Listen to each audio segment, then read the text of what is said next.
From the Holy Gospel according to John, Jesus said to his disciples, "Now I am going to the one who sent me, and not one of you asked me, 'Where are you going?' But because I told you this, grief has filled your hearts. But I tell you the truth, it is better for you that I go. For if I do not go, the advocate will not come to you. But if I go, I will send him to you. And when he comes, he will convict the world in regard to sin and righteousness and condemnation. Sin, because they do not believe in me. Righteousness, because I am going to the Father, and you will no longer see me. Condemnation, because the ruler of this world has been condemned."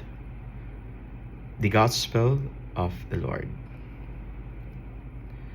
Now, alam niyo daw po, there is this statement in Tagalog that best suit the gospel reading for today. Ang sabi po sa katagang ito, mas mabuti na ito.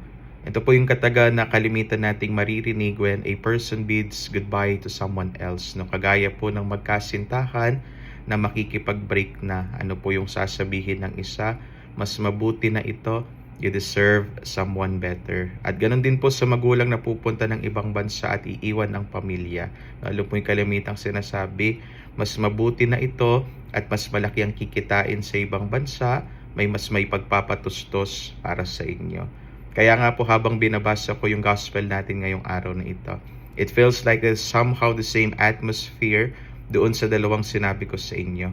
A moment when Jesus bids his farewell to his disciples. Mas mabuti na ito. Alam kong masasaktan kayo, pero mas mabuti na ito. Alam kong mahihirapan kayong mag-move on, pero mas mabuti na ito. Kasi kung hindi ko gagawin ito, you will not receive the fulfillment of everything.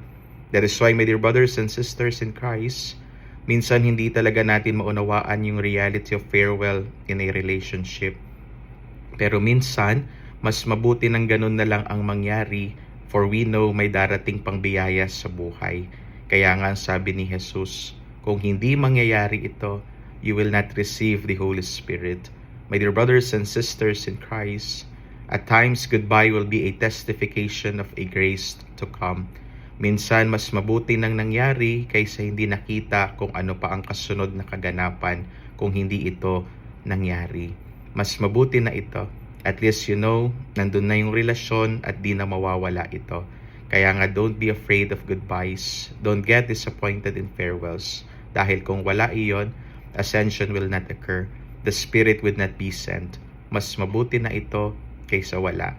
Tandaan po natin, goodbyes are testification that there is next to come.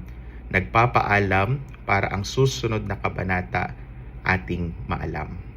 Amen.